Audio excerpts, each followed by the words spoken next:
আজকের আমাদের যে টপিকসটা সেটা হচ্ছে ল্যারিঞ্জিয়াল লেশন। সো ল্যারিংস নিয়ে আমাদের কথাবার্তা।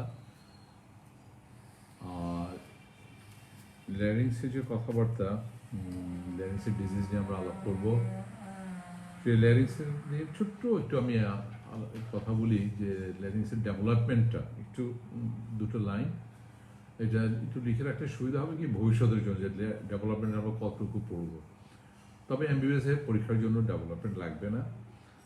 হ্যাঁ, আমাদের এন্টারটেইন লাইফে কখন এটা হলো আমার ইন্টারেস্টের জন্য, আমার জন্য এই হিসাবে আমার একটা ইন্টারেস্ট থাকা উচিত যে এই যে ল্যারিংসটা, এই যে কানটা, এই যে নাকটা, এটা কখন ডেভেলপ করে। হ্যাঁ, যেমন আমরা এটা খুব মজার ব্যাপার যে একটা বাচ্চা যখন মায়ের পেটে 20 উইকস যখন তার ইয়ে হয় তখন সে বাইরের কনভারসেশন শুনতে পারে। তো এই যে এগুলো যদি থাকে একটা ইন্টারেস্ট পাওয়া যায় ভালো পড়াশোনায়। তো আসলে থার্ড উইক অফ ইন্টারটেইন লাইফেই এদের আমাদের ল্যারিংস, ট্রাকিয়া, ব্রঙ্কাই, লাং এগুলো ডেভেলপমেন্টটা হয়।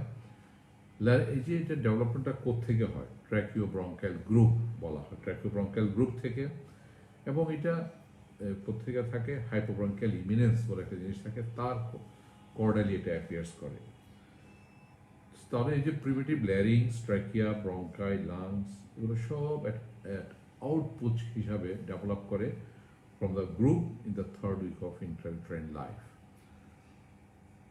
যাক, অ্যানাটমিটার মধ্যে আমাদের ল্যারিংসটা আসলে যদি আমরা করেসপন্স করি কোথায় থাকে, তারপর cervical vertebra third and six, third opposite to third to six cervical ভার্টির মধ্যে থাকে। এবং উপরের দিকে ল্যারিংসটা above it opens into the pharynx, and নিচে ল্যারিংসের নিচে হচ্ছে ট্র্যাকিয়া। সুতরাং সিক্স সার্ভাইকাল ভার্টিব্রার কিন্তু অনেক পয়েন্ট আছে যেখান থেকে শুরু শেষ, এগুলো এটা মনে রাখতে হবে। আর একটা কথা হলো কি, আমাদের পিউবার্টির আগ পর্যন্ত মেল ল্যারিংসটা ফিমেল ল্যারিংস থেকে যে সাইজের দিক থেকে অল্প ডিফার করে। পিউবার্টির আগ পর্যন্ত অল্প সাইজে ফিমেল অ্যান্ড মেলের ভিতরে খুব একটা পার্থক্য থাকে না, কিন্তু after puberty male larynx enlarges. So male larynx differs little in size from female, but after puberty it enlarges. আর ল্যারিঞ্জিয়াল ফ্রেমওয়ার্কটা কি দিয়ে তৈরি হয়, তাহলে একটা যেমন মনে রাখতে হবে যে পিউবার্টির আগে মেল ফিমেলের ল্যারিঞ্জটা মোটামুটি একই, কিন্তু পিউবার্টির পরে ফিমেলের তুলনায় মেলেরটা একটু বড় হতে থাকে। এটা একটা মনে রাখতে হবে। You try to memorize this. আর বেসিক ল্যারিঞ্জিয়াল ফ্রেমওয়ার্কটা কি দিয়ে তৈরি? বেসিক ল্যারিঞ্জিয়াল ফ্রেমওয়ার্কটা হচ্ছে কার্টিলেজ থাকে, joints, ligaments and membranes, muscles, mucous membrane, ব্যাস এই হলো তার ঘটনা। এবং এই কার্টিলেজগুলো তার মধ্যে থাকে 3টা পেয়ার্ড আর 3 পেয়ার্ড কার্টিলেজ আর 3 আনপেয়ার্ড কার্টিলেজ। এই কার্টিলেজের নামগুলো একটু মনে রাখতে হবে, কারণ আমরা যখন আরকম ডিজিজ পড়তে যাব তখন এদেরকে লাগবে। আনপেয়ার্ড যারা, থাইরয়েড, ক্রিকয়েড অ্যান্ড ইপিগ্লোটিক কার্টিলেজ, যেটা এর 3টা হচ্ছে unpaired.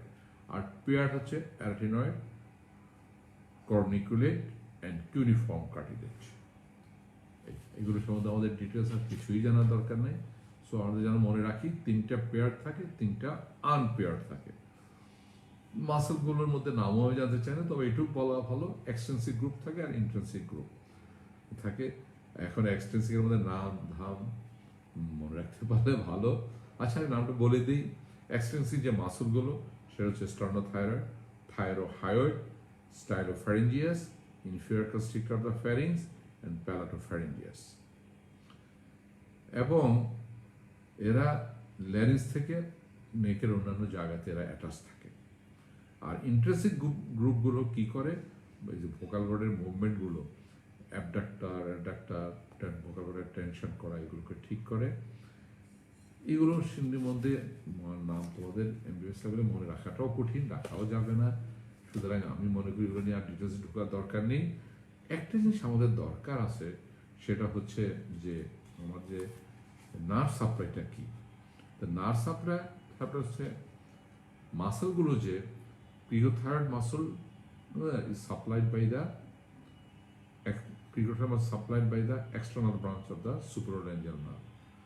R all muscles are supplied by the recurrent laryngeal nerve. এই একটু মনে রাখার তো দরকার আমাদের, যে নার্ভ সাপ্লাই, রিকারেন্ট ল্যারিঞ্জিয়াল নার্ভটা যে পলসি হলে যে আমাদের ভোকাল কর্ডের প্রবলেম হয়, গলার স্বর নষ্ট হয়ে যায়, এই জন্য এই নার্ভ সাপ্লাইটা মনে রাখতে পারলে ভালো।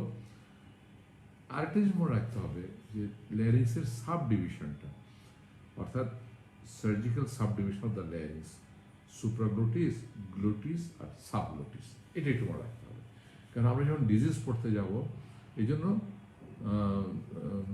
জন্য আমাদেরকে এই কথাগুলো লাগবে যে আমরা কোন গ্লোটিসে কোথায় আছি, সুপ্রাগ্লোটিস কোথায়, তারপর সাবগ্লোটিস। সুতরাং ল্যারিংসের সার্জিক্যাল সাবডিভিশন হচ্ছে তিনটা, একটা হচ্ছে সুপ্রাগ্লোটিস, একটা হচ্ছে গ্লোটিস, একটা সাবগ্লোটিস। সুপ্রাগ্লোটিসটা কি? সুতরাং অ্যাকচুয়ালি ভোকাল কর্ডটা গ্লোটিসের উপরে যেটা ল্যারিংসের যে অংশটা সেটা সুপ্রাগ্লোটিস, আর গ্লোটিসটা কোনটা? একদম দুই ভোকাল কর্ডের মাঝখান নিয়ে যে জায়গাটুকু সেটা হচ্ছে গ্লোটিস। আর সাবগ্লোটিস আর বিলো দা ভোকাল কর্ড, অর্থাৎ ভোকাল কর্ডের যে জায়গাটা, দুইটা ভোকাল কর্ডের জায়গাটা, এটুকু হচ্ছে গ্লোটিস। এটা আসলে অ্যানাটমিক্যাল একটা বাউন্ডারি আছে, এগুলো তোমাদের জন্য অনেক কঠিন হবে, আমি ওখানে যেতে চাই না। পরীক্ষা তোমরা শুধু বলে দিতে পারো যে ভোকাল কর্ডের উপরে হচ্ছে সুপ্রাগ্লোটিস, ভোকাল কর্ডটা হচ্ছে গ্লোটিস, আর ভোকাল কর্ডের নিচে হচ্ছে সাবগ্লোটিস, ব্যাস, দিস ইজ সাফিসিয়েন্ট। এইটা এবার কিন্তু একটা জিনিস লাগবে, সেটা হচ্ছে ইনফ্যান্টাইল এবং অ্যাডাল্ট ল্যারিংসের ভিতরে পার্থক্য। ছোটদের ল্যারিংস এবং বড়দের ল্যারিংস, এটার মধ্যে the difference between the infantile larynx and the adult larynx. Daffodil size, infant larynx is the smaller in size. 2 নম্বর হচ্ছে শেপটা যেটা হয় সেটা হচ্ছে funnel shape in infants, funnel shape. আর থার্ড হচ্ছে যে কার্টিলেজগুলো থাকে সেই কার্টিলেজগুলো ইনফ্যান্টসের সফট থাকে, softer. So in the adult larynx it is hard, but in the infantile larynx it is soft. আর একটা কথা হচ্ছে যে ল্যারিংসটা in case of the infants it is superiorly placed, একটু উপরের দিকে উঠানো। আর অ্যাডাল্টের তুলনায় আমার যে ইনফ্যান্ট ল্যারিংসটা সেটা হচ্ছে straighter and less oblique, straighter and less oblique. তারপর হচ্ছে আমার যে সেন্সিটিভিটা it is greater in infant larynx, হ্যাঁ, এবং এই জন্য সেন্সিটিভ বেশি বলেই ছোট বাচ্চাদের কিন্তু ল্যারিঞ্জিয়াল স্পাজমটা বেশি হয়। এই জন্য একটু আমি কথাটা মাথায় মনে রাখতে হবে, আমাদের বড়দের কিন্তু স্পাজম, ল্যারিঞ্জিয়াল স্পাজম আমাদের বড়দেরও হয়, কিন্তু বড়দের ল্যারিঞ্জিয়াল স্পাজম অ্যান্ড বাচ্চাদের ল্যারিঞ্জিয়াল মধ্যে তো পার্থক্য আছে, এবং বাচ্চারা বেশি অল্পতে তাদের স্পাজম হয়ে যায়, শ্বাসকষ্ট হয়ে যায়। কেন হয় ল্যারিঞ্জের ভিতরে স্পাজমটা কেন হয়? একটাই কারণ, তাদের sensitivity is greater in infant. আর একটা ইন্টারেস্টিং হচ্ছে যে ওদের শ্বাসকষ্ট হয় ল্যারিংসের মধ্যে অল্প ইনফ্লামেশন হলেই, সেই জন্য বাচ্চাদের ল্যারিঞ্জাইটিস হলেই কিন্তু খুব সাবধানে থাকতে হয়। কারণ হচ্ছে ওদের সাবগ্লোটিসটা ইজ ভেরি ন্যারো, এবং এই জন্য হয় কি slide swelling can lead to airway obstruction. এই জন্য আমার ইয়েটা একটু জানা রাখতে হবে যে ইনফ্যান্টাইল ল্যারিংস এবং অ্যাডাল্ট ল্যারিংসের মধ্যে পার্থক্যটা একটু মনে রাখতে হবে। স্পেশালি একটা মনে রাখা উচিত, খুব জরুরি, সেটা হচ্ছে সাবগ্লোটিসটা, যে সাবগ্লোটিসটা এটা ন্যারো হয়, এবং যদি স্লাইড সোয়েলিং হয় তাহলে এটাতে বাচ্চাদের এয়ারওয়ে অবস্ট্রাকশনটা তাড়াতাড়ি হয়ে যায়। সেই জন্য এয়ারওয়ে অবস্ট্রাকশন কিন্তু একটা নিউমোনিয়া হলো বা ল্যারিঞ্জাইটিস হলো, হ্যাঁ, সেখান থেকে উপর দিকে আসলে ল্যারিঞ্জাইটিস, অ্যাকুট ল্যারিঞ্জাইটিস, সেখান থেকে কিন্তু ল্যারিঞ্জাল অবস্ট্রাকশনটা বড়দের তুলনায় ছোটদের কিন্তু বেশি। এটা আমার মনে রাখা দরকার, difference between infant and adult larynx. আর হচ্ছে আমার ল্যারিংসের কাজ কি, ফিজিওলজিটা কি? No doubt it is the channel for respiration, no doubt it is the channel for respiration, আমার রেসপিরেশনের চ্যানেল, this is the channel for respiration. তারপর হচ্ছে আমাদের কথা বলা হেল্প করে, ফোনেশন, হ্যাঁ, ফোনেশন। তারপর হচ্ছে কাফ রিফ্লেক্স, হ্যাঁ, কাফ রিফ্লেক্স এটা আমাদের ল্যারিংসের কাজ। Then protection of the lower airways, protection lower, fixation of the thoracic case, হ্যাঁ, position of the thoracic case, এগুলো হচ্ছে আমাদের মেইন ফাংশন। অ্যাকচুয়ালি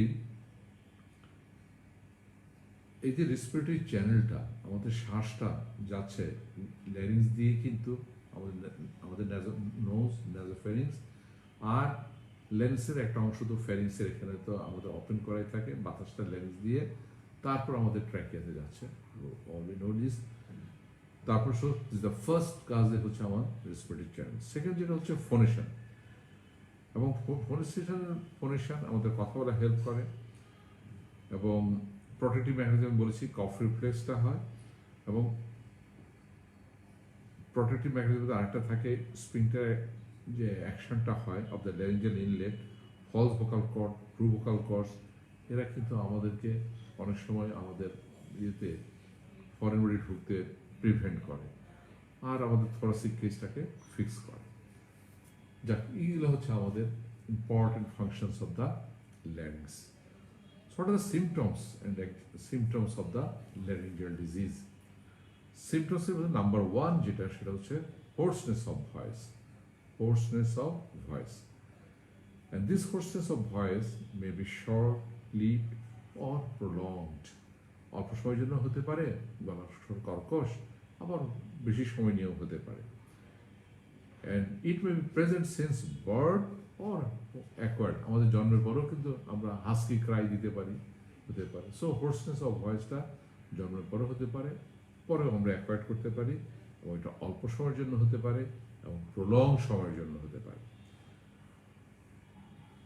তবে শর্ট ডিউরেশন যেগুলো হয় সেগুলো সাধারণত অ্যাকুট ইনফ্লামেশন, যেমন অ্যাকুট ল্যারিঞ্জাইটিস, আর প্রলং ডিউরেশন যেগুলো সেটা হয় সেটা হচ্ছে chronic laryngitis, tumours, vocal cord paralysis. তবে হোর্সনেস অফ ভয়েস এগুলো একটু কজ আমরা একটু আলাদা করে পরে একবার পড়ে নিই। আর ডিসফোনিয়া যেটা, ডিফিকাল্টিজ ইন ফোনেশন, এটাও কিন্তু মেইন সিমটমস। কথা বলার মধ্যে অসুবিধা হয়, এবং এটা কখন হয়? Infections of the larynx, excessive vocal strain, congenital lesions of the vocal cord paralysis, অনেক সময় সাইক্লোজেনিক হতে পারে। তারপর একদম কথা বলা বের হয় না, সেটাকে বলা হয় এফোনিয়া। আর ডিসফোনিয়াটা হচ্ছে ডিফিকাল্টি ইন ফোনেশন, অথবা ডিফিকাল্টি ইন দ্য যেটা সাউন্ড যে বের হচ্ছে, সে সাউন্ড বের হওয়ার মধ্যে প্রবলেম হয়, কিন্তু একদম সাউন্ড বের হচ্ছে না, কমপ্লিট লস অফ ভয়েস, সেটা হচ্ছে এফোনিয়া। আর ডিফিকাল্টি ইন ভয়েস, সেটা হচ্ছে ডিসফোনিয়া। তারপর আমাদের যেটা হচ্ছে পেইন হতে পারে, পেইন, এবং আর্লি যদি হয় উইথ ইনফ্লামেশন, সাধারণত আর্লি হলে ইনফ্লামেশনের জন্য, কিন্তু যদি লেটলি হয়, লেট উইথ ম্যালিগনেন্সি, এবং যখন এবং এই পেইনটা সাধারণত ম্যালিগনেন্সি হোক, যাই হোক, ল্যারিঞ্জিয়াল সিমটমস অনেক সময় পেইনটা রেফার্ড অটালজিয়া, কানে ব্যথা নিয়েও আসতে পারে। তারপর হচ্ছে কাশি। এই কাশিটা ইরিটেটিভ হতে পারে, ড্রাই কাফ হতে পারে, প্রলং হতে পারে, সাডেন হতে পারে, এবং sudden calf with history of injection or inhalation যদি থাকে, এটা সাজেস্ট করে যে আমাদের ফরেন বডি, কারণ ফরেন বডির ভিতরে গেলেই হঠাৎ করে যদি কারো কাশি হতে পারে। আমরা অবশ্যই খেতে বসলে আমাদের কাশি শুরু হয়ে যায়, তার মানে কি, খাওয়ার একটা দুটা কণা যদি কোনো ক্রমে স্লিপ করে আমার শ্বাসনালীতে চলে যায়, তখন আমাদের কাশি হয়। সেই জন্য sudden calf with history of injection or inhalation suggest foreign body. যাক, তারপর আমাদের ল্যারিঞ্জিয়াল ডিসঅর্ডারগুলোর মধ্যে আমাদের ডিসফেজিয়া হতে পারে। Any growth from larynx extending to the pharynx can cause dysphagia in late স্টেজে হতে পারে। তারপর স্ট্রাইডর হতে পারে, obstruction in the larynx can cause stridor. আমরা স্ট্রাইডর, হোর্সনেস অফ ভয়েস এগুলো আলাদা একটু একদিন কল বা একটা কারোর সাথে ঢুকে পড়ে ফেলবো, কারণ পরীক্ষায় কিন্তু স্ট্রাইডর লাগবে, আমার হোর্সনেস অফ ভয়েসটা লাগবে। স্ট্রাইডরটা আমাদের ইন্সপিরেটরি হয়, এক্সপিরেটরি হয়, ওর বাইফিজিক হতে পারে। এটা ডিপেন্ডস করে কোন লেভেলে অবস্ট্রাকশনটা, সেই লেভেলের উপর। আমরা যখন ল্যারিঞ্জিয়াল ডিজিজগুলোকে যখন আমরা এক্সামিনেশন করতে চাই, ডিটেলসে যাওয়ার দরকার নেই, কিভাবে করা হয়। একটা হচ্ছে আমরা যেটা করি সেটা হচ্ছে আইএল ডাইরেক্ট ল্যারিঙ্গোস্কোপি করা হয়, একটা মাইক্রো ল্যারিঙ্গোস্কোপি করা হয়, মাইক্রো ল্যারিঙ্গোস্কোপি করা হয়, এফওএল ফাইবার অপটিক ল্যারিঙ্গোস্কোপি করা হয়, তারপর ডিজিটাল ল্যারিঙ্গোস্কোপি করা হয়, ফ্লেক্সিবল না হয়ে রিজিড রিজিড ল্যারিঙ্গোস্কোপি করা হয়, একটা করা হয়। আর করা হয় কি, আমরা যেটা করি ল্যারিঙ্গস এক্সামিন করতে হলে যদি আমরা ধরতে না পারি তখন আমরা ডাইরেক্ট ল্যারিঙ্গোস্কোপি ডিএল করা হয়, যাক এগুলো করতে হয়। স্ট্রবোস্কোপি করা হয়। তো these are the methods to examine the larynx. And laryngeal disorder থাকলে এর সাথে আর কি করতে হয়, আমাদের এগুলো করার সাথে আমরা একটা এক্সরে নেক করতে করি, টোমোগ্রাফি করা হয়, সিটি স্ক্যান করা হয়, সিটি স্ক্যান। এবং সিটি স্ক্যানটা যেটা সিটি স্ক্যান সেটা হয়, সেটা হচ্ছে quick but expensive. It is very expensive, but it is very important and it gives accurate anatomical spread of the pathology. CT scan যদি করা যেতে পারে। সো ইনভেস্টিগেশনের ভিতরে আমরা যেটা করি, এক্সরে নেক করি, এবং এক্সরে নেকের ভিতরে কিন্তু দুইটা ভিউ, এপি এবং লেটারাল ভিউ, এবং এটার মধ্যে আমরা অসিফিকেশন অফ দ্য কার্ট্রিজ দেখতে পারি, air shadow in case of laryngocele air shadow পেতে পারি, ডিসপ্লেসমেন্ট অফ দ্য ট্র্যাকিয়া দেখতে পারি, অথবা এনি রেডিও ফরেন বডি পেতে পারি। যাক, এগুলো হচ্ছে আমাদের investigation of the laryngeal disease. এখন আমার হচ্ছে যে what are the lesions in the larynx? আসলে lesions in the larynx আমার দুই রকমের, একটা হচ্ছে congenital, acquired। congenital অনেকগুলো আছে, তার মধ্যে আমার ইম্পর্টেন্ট দুটো, একটা হচ্ছে laryngomalacia, একটা হচ্ছে subglottic stenosis। দুটো ভেরি ইম্পর্টেন্ট। এর মধ্যে congenital cyst থাকে, congenital টিউমার থাকে, congenital atresia হতে পারে, congenital laryngeal paralysis থাকতে পারে। কেউ যদি তোমাকে জিজ্ঞেস করে যে what are the congenital disorders অথবা congenital lesions of the larynx, just tell laryngomalacia, subglottic stenosis, congenital cyst, congenital tumors, congenital atresia, complete absence of the larynx পাওয়া যেতে পারে। এবং সাধারণত ফেটাল যদি congenital atresia হয়, বার্থে মারা যায়। congenital laryngeal paralysis, এটাও ইউনিলেটারাল অথবা বাইলেটারাল হতে পারে, এবং সাধারণত bilateral vocal cord paralysis common and dangerous. যদি তাড়াতাড়ি করে যদি টিউব না দেওয়া যায় অথবা যদি ট্র্যাকেস্টমি না করা যায়, এরাও ফ্যাটাল মারা যায়। এই যে কনজেনিটাল ডিসঅর্ডারটা আমি বললাম, এই কনজেনিটাল ডিসঅর্ডারের ভিতরে সবচেয়ে ইম্পর্টেন্ট পরীক্ষায় লাগবে সেটা হচ্ছে ল্যারিঙ্গোম্যালাসিয়া, এবং this the commonest congenital disease এবং কজিং দ্য স্ট্রাইডর। এবং এই যে ল্যারিঙ্গোম্যালাসিয়াটা কিন্তু এটাকে আরেকটা নামে ডাকা হয়, সেটা হচ্ছে কনজেনিটাল ল্যারিঞ্জিয়াল স্ট্রাইডর। এটা এই নামে ডাকা হয়। এইটোলজিটা কি, যে ল্যারিঙ্গোম্যালাসিয়া কিন্তু শর্ট নোট আসে অনেক সময় ল্যারিঙ্গোম্যালাসিয়া। সো এটোলজিটা অ্যাকচুয়ালি নট নোন, বাট এটা মনে করা হয় যে due to the retarded laryngeal development with softness and loss of rigidity of the laryngeal framework, এটাই হচ্ছে বেশি ইম্পর্টেন্ট ল্যারিঙ্গোম্যালাসিয়ার কারণ বলার। কারণটা আসলে বেসিক্যালি চলে আসলে মেকানিজম, কি হয় কারণটা জানা নাই ল্যারিঙ্গোম্যালাসিয়াটা কেন হয়, তবে এটা বলা হয় যে অর্থাৎ ল্যারিঞ্জিয়াল যে ডেভেলপমেন্টটা, সেই ল্যারিঞ্জিয়াল ডেভেলপমেন্টটা রিটার্ডেড হয়, গ্রোথটা স্লো হয়ে যায়। তাতে কি হয়, ল্যারিঞ্জটা সফট থাকে, বেশি সফট হয়, এবং ল্যারিঞ্জিয়াল যে রিজিডিটি সেটা লস করে, এবং তার ফ্রেমওয়ার্কটা ভালো থাকে না। এবং এর ফলে কি হয়, cause by a flaccidity of the larynx, so that the epiglottis is sucked down to obstruct, suck down হয়ে যায়, ইপিগ্লোটিসটা সাক ডাউন হয়ে যায় down to obstruct the larynx during inspiration. এতে যখন ল্যারিংসটা ফ্ল্যাসিড হয়ে যায়, ল্যারিংসের ফ্রেমওয়ার্কটা যখন ঠিক থাকে না, তখন পেশেন্ট যখন টান দেয় তখন এটা সাংকেড হয়ে যায়, ভিতরে দিয়ে সাকড আউট হয়, ইপিগ্লোটিসটা সাকড অথবা সাকড, ওই ইপিগ্লোটিস ভিতরে এসে ল্যারিঞ্জের ইনলেটটাকে অবস্ট্রাক্ট করে দেয়, সেই জন্য তার স্ট্রাইডরটা তৈরি হয়।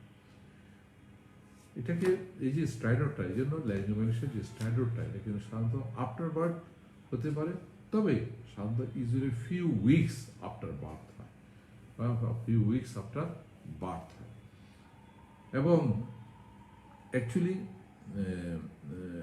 যে ব্রিদিংটা এই পেশেন্টগুলো বেটার হয় when they are in prone position, prone position than the supine position.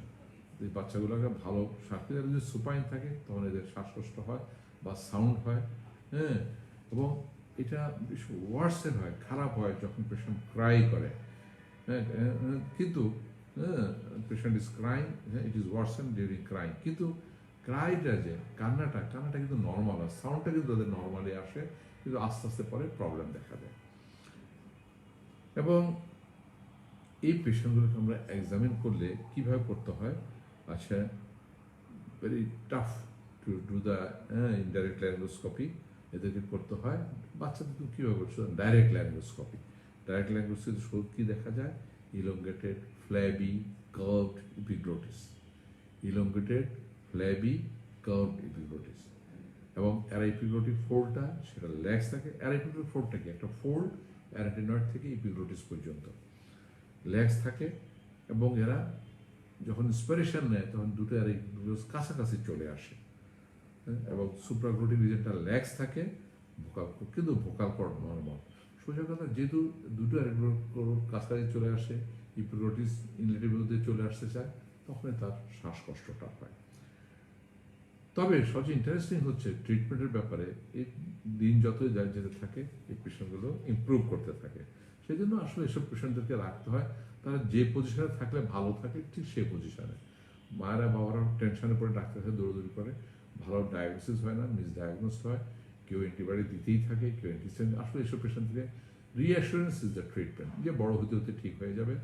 তবে বাচ্চাটা যেভাবে রাখলে ভালো হয়, শ্বাস নিতে তার অসুবিধা হয় না, অথবা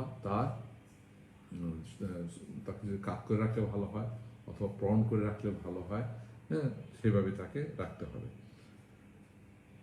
সো মেনি কেসেস রিকভার এবং with reassurance and without any treatment. তবে very rarely the patient needs treatment, and that is the tracheostomy. হ্যাঁ, দেখা যায় দম বন্ধ হয়ে যে মারা যাচ্ছে। আর সাবগ্লোটিক যেটা, সেটা খুব একটা দরকার নেই।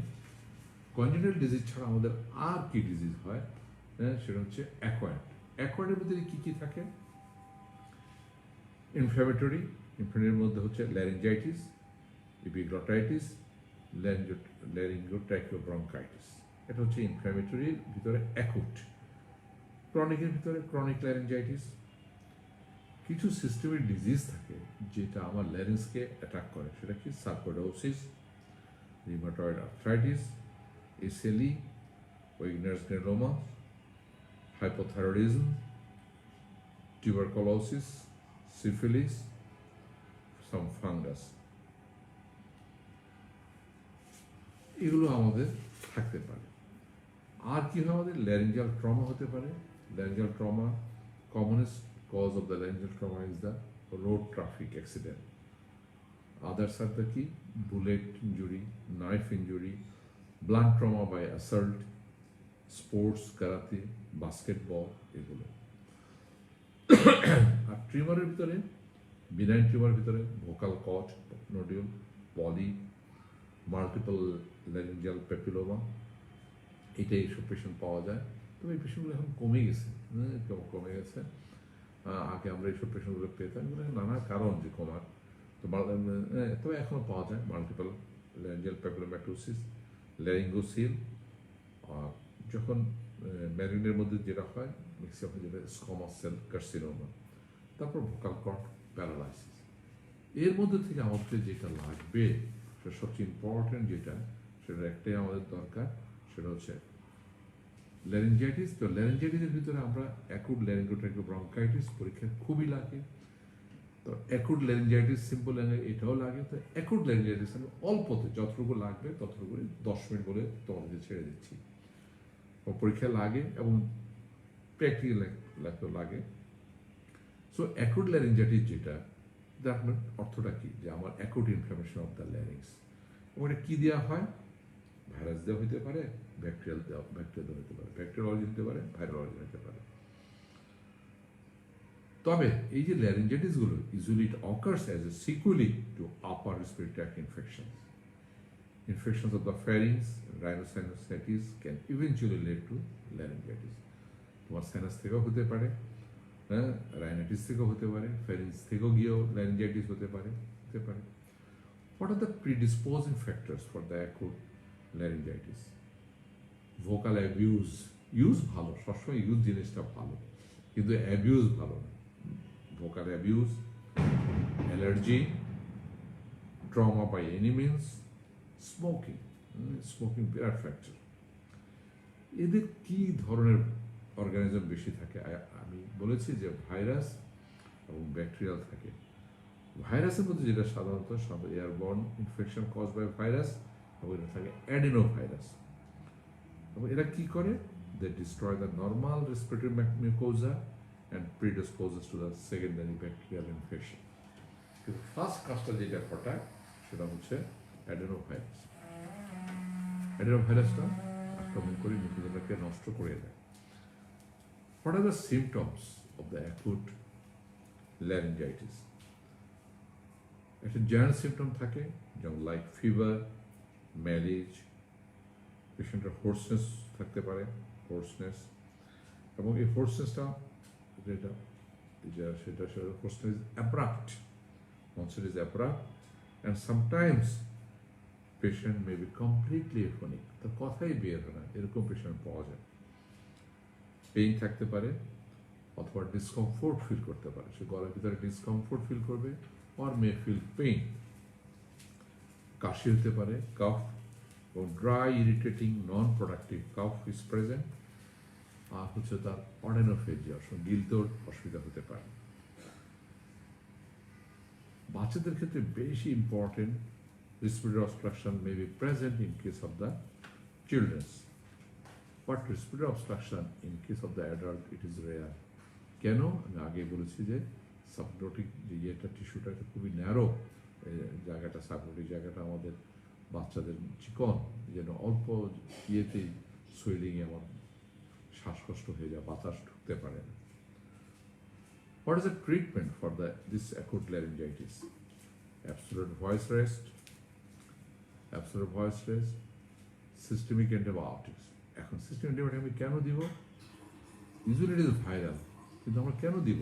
আমি বলেছি যে সেকেন্ডারি ব্যাকটেরিয়াল ইনফেকশন হয়, সেজন্য ভালো একটা আমি কি প্রথমে অ্যান্টিবায়োটিক শুরু করে দেবো? না। যদি এরকম হয় যে কথায় বের হয় না, সিভিয়ারিটি, সেক্ষেত্রে দেওয়া যেতে পারে। গিলা যায় না, অডেনোফেজিয়া হচ্ছে, খেতে পাচ্ছে না, না হলে আমাকে এখন ল্যারিঞ্জাইটিসের ক্ষেত্রে প্রথম যে জিনিসগুলো করতে হবে, অ্যাবসোলিউট ভয়েস রেস্ট, সেটা আগে করতে হবে। তারপর যে পজিটিভ ফ্যাক্টর যেটা আমি বলেছি, যে প্রিডিসপোজিং ফ্যাক্টর যেগুলো, সেগুলোকে অ্যাভয়েড করতে হবে।